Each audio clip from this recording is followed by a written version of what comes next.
ចង់ឆាងាវឲ្យមានរសជាតិឆ្ងាញ់ជាពិសេសសាច់ងាវនៅមូលល្អញ៉ាំទៅស្រួយច្រប់បងប្អូនអាចមើលក្នុងវីដេអូនេះបានរសជាតិបែបរៀងដិតជូរហឹរប្រៃផ្អែមនិយាយទៅធានាឲ្យថាបងប្អូនធ្វើតាមហើយគឺដឹងតែជាប់ចិត្តហ្មងហើយសាច់ងាវវិញយើងបកចេញមកគឺនៅឡើងមូលពេញសាច់ហ្មងសម្រាប់ផ្នែកងាវនឹងគឺខ្ញុំប្រើអាធុនកដាលបងប្អូនអានេះអត់តូចពេកក៏អត់ធំពេកដែរបន្ទាប់មកនឹងគឺយើងមកដាក់ដាំទឹកដើម្បីស្រុះងាវហើយនៅក្នុងទឹកហ្នឹងយើងច្របាច់ក្រូចឆ្មាចូលពី3ចំណិតមកបងប្អូនដើម្បីឲ្យពេលស្រុះទៅសាច់ងាវរបស់យើងនឹងវាស្រួយល្អបន្ទាប់ពីទឹកពុះហើយយើងបើកគម្របគឺបិទភ្លើងណាបងប្អូនបិទភ្លើងសិនចាំយើងយកងាវទៅតម្លាក់ចូលយើងគ្រាន់តែតម្លាក់ចូលកន្លែងវាទៅ 4-5 ជុំទៅលើកចេញភ្លាមមកគ្រឿងបន្ទាប់មកទៀតហ្នឹងយើងមានជាខ្ទឹមសមានម្ទេសមានម្រះព្រៅអីអញ្ចឹងទៅសម្រាប់ខ្ទឹមសខ្ញុំប្រើ5-6កាពឹសហើយម្ទេសនេះវិញបងប្អូនដាក់តិចច្រើនតាមចំណង់ចំណូលចិត្តហើយសម្រាប់អាម្ទេសធំនេះអាហ្នឹងគឺម្ទេសម្លីបងប្អូនម្ទេសនឹងអត់ហឹរទេយើងដាក់ដើម្បីឲ្យឆារបស់យើងខាប់ល្អណាមួយទៀតវាមានពណ៌ស្អាតអញ្ចឹងទៅប៉ុន្តែអាហ្នឹងបើសិនជាបងប្អូនអត់ចង់ដាក់ទេក៏អត់អីដែរហើយសម្រាប់ម្ទេសហ្នឹងខ្ញុំប្រើ4ផ្លែកាត់ពីជាកង់ខ្លីៗហើយយកមកកិនជាមួយគ្នាអញ្ចឹងហ្មង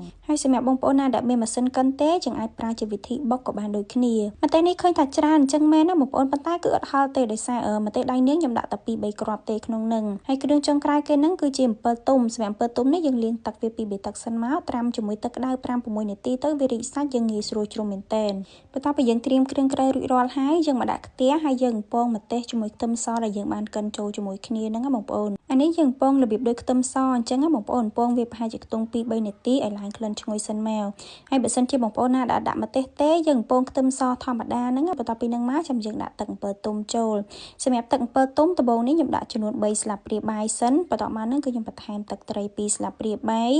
ប្រេងខ្យង2ស្លាបព្រាបាយដូចគ្នាប៊ីចេង1ស្លាបព្រាកាហ្វេម្សៅស៊ុប1ស្លាបព្រាកាហ្វេហើយចុងក្រោយគេនឹងខ្ញុំប្រើស្ករត្នោតចំនួន1ស្លាបព្រាបាយបន្ទាប់ពីយើងដាក់គ្រឿងក្រៅចូលហើយយើងឆាគ្រឿងទាំងអស់នឹងឲ្យចូលជាសព្វល្អសិនមកសម្រាប់ខ្ញុំឆាងាវគឺខ្ញុំចូលចិត្តដាក់គ្រឿងមុនអញ្ចឹងបងប្អូនអត់ដាក់គ្រឿងក្រោយទេព្រោះឯងាវរបស់យើងគឺឆាប់ឆ្អិនមែនតើបើសិនជាយើងឆាយូរបន្តិចឥឡូវទៅដាក់គ្រឿងចុះឡើងនឹងសាច់ងាវវាទៅជាឆ្អិនជ្រុលអញ្ចឹងណាហើយសម្រាប់ទឹកឆានឹងយើងបន្ថែមទឹកបន្តិចមកបងប្អូនកុំឲ្យវាខាប់ពេកយកមករាវល្មមអញ្ចឹងទៅបន្ទាប់ពីនឹងមកយើងអាចភ្លក់មើលហើយថែមថយគ្រឿងបានប៉ុន្តែសម្រាប់ខ្ញុំគឺត្រូវរសជាតិឲ្យបងប្អូនចឹងហើយខ្ញុំអត់ចាំបាច់ថែមថយអីទៀតទេភ្លក់មើលត្រូវរសជាតិអស់ហើយចាំយើងដាក់ងាវចូលសម្រាប់ងាវនេះគឺអត់ឆាយូរណាបងប្អូនឆាប្រហែលជាខ្ទង់1នាទីអីជាងហ្នឹងនិយាយទៅយើងគ្រាន់តែត្រឡប់ចុះត្រឡប់ឡើងមកព្រោះអីងាវរបស់យើងបានស្រស់ម្ដងហើយអញ្ចឹងគឺវារៀងឆ្អិនខ្លះដែរ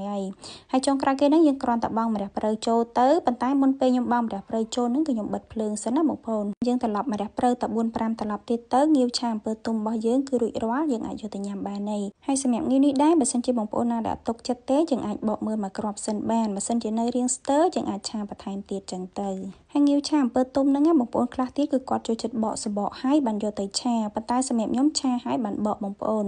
ព្រោះតែកាលណាយើងបកហើយយើងយកទៅឆាសាច់ងាវនោះវារៀងស្វិតរៀងរួមតូចបន្តិចអញ្ចឹងណាប៉ុន្តែពេលយើងញ៉ាំហ្នឹងគឺយើងជ្រលក់ជាមួយគ្រឿងដែលយើងឆាហ្នឹងបងប្អូនយើងអត់បកមកភ្លាមញ៉ាំភ្លាមទេយើងយកវាមកជ្រលក់ទៅបានវាជាប់ជាមួយរសជាតិឆារបស់យើងហ្នឹងហើយសាច់ងាវវិញបងប្អូនគឺនៅមូលល្អមែនតើហើយយើងញ៉ាំទៅគឺឡើងស្រួយច្រប់ហ្មងហើយសម្រាប់រសជាតិវិញគឺខ្ញុំយករៀងដិតបន្តិចបងប្អូនប្រៃផ្អែមប៉ុន្តែរសជាតិជូរហ្នឹងគឺខ្ញុំយកមកល្មមទេហើយសម្រាប់រសជាតិហឹរវិញអានេះហឹរតិចណាបងប្អូនធ្វើត្បិតតែឃើញម្ទេសច្រើនអញ្ចឹងមែនប៉ុន្តែហឹរហ្នឹងគឺហឹររៀងប្រហែលទេដោយសារតែម្ទេសដែលយើងប្រើហ្នឹងភាគច្រើនជាម្ទេសម៉ាឡេអញ្ចឹងហើយក្លិនវាឈ្ងុយទឹកឆាវាខាប់ល្អមែនប៉ុន្តែបើថាឲ្យហឹរគឺអត់ហឹរទេហើយសម្រាប់ងាវឆាហ្នឹងដែរបងប្អូនជិះវៀងកុំដាក់អំពើទុំទាំងដុំយើងជ្រុំយកតែទឹកដាក់ឆាអញ្ចឹងមកបានវាចូលជាតិសព្វល្អ